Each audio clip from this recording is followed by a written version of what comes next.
Hey everyone! Welcome to the MP525 Research Methods course. I'm Selena Jenkins, and I'm here with my co-host Dominic. Today we're going to dig into the first steps of actually getting started on a research project in psychology. That means figuring out what problem you want to explore, where to start looking for information, and how to get your bearings so you're not just sitting there staring at a blank page.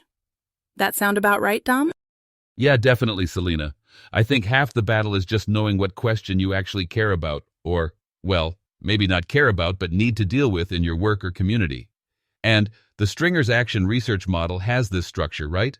Like first, you identify a real-world problem. But I'll admit, it's not always straightforward. Sometimes it's like, I know there's an issue, but how do I turn that into something I can study?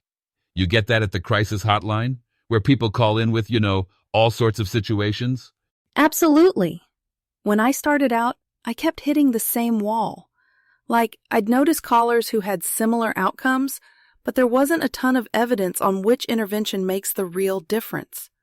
So my approach became, what do I see happening over and over? And then, I started combing through journal articles, mostly from the references my supervisor gave me, to get a sense of what's already out there. That's where the annotated bibliography comes in. Kind of your running database of good sources, but with quick notes about relevance. I appreciate that you bring up annotating.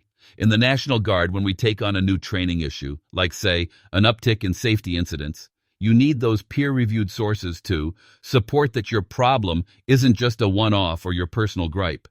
Sometimes I'll spend an hour in the school's online library just trying to figure out keywords that make sense. Workplace accidents, human factors, preventive training. You got to play around until you start seeing patterns in the literature. It's not always fast, but you make these little notes on each source, like, how was the study actually done? Is this something I can apply to a fire station or a guard unit? That's literally what I do too. Usually the best studies are peer-reviewed, which means maybe 2 or 3 good journals you return to over and over, right?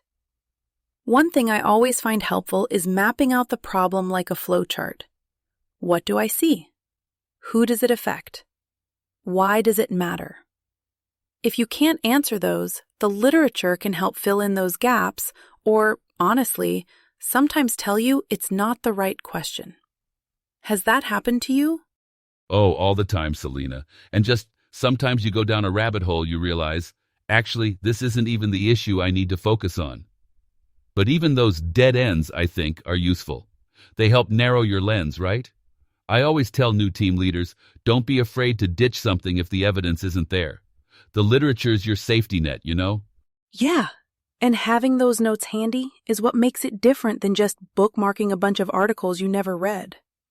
Annotated bibliographies force you to get critical, figure out strengths, weaknesses, a skill you'll need through the whole project. So, once you've gathered your sources, what comes next? How do you move from a pile of summaries into an actual research question? I think that's where a lot of us get stuck.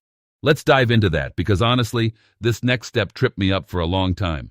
According to the APA publication manual, I think it's in section 2.27 if I'm remembering the page numbers right, there's this clear structure for moving from your whole context or background into stating the actual problem, then drilling down to your research questions. It's more methodical than I expected, I'll admit. So, for my National Guard project, looking at why workplace injuries were spiking, I started with this long, messy background. General safety concerns, changes in our training, stuff like that. But my mentor pushed me to be specific. Instead of safety concerns, it became the rise in ladder-related incidents during annual training. Which sounds kind of boring, but that's when you're finally able to shape a problem statement that's something you could actually tackle, instead of something huge and vague. Exactly, Dominic. It's sort of like, I want to say reverse engineering, but maybe not. You look at the big picture, then slice off every layer that doesn't get you to what you actually need to find out.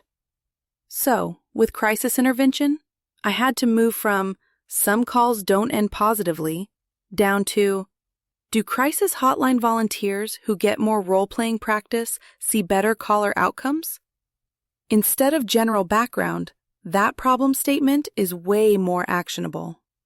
And then your research question kind of just falls out of that, right? Yeah, and it's funny, the clearer your question, the easier the rest actually gets. Like the publication manual lays out, background explains the context, why it matters, problem statement defines the issue, and the research questions are, how do I investigate this specifically? I wish I'd known that shortcut 3 years ago. Yep, and that's kind of the foundation for this whole course, right? We're not just memorizing research methods, but learning how to approach problems and break them down to stuff we can study and maybe fix. I'm excited to dive deeper into these steps in the coming weeks. Thanks for joining us today, Dominic. It's always good to get your perspective.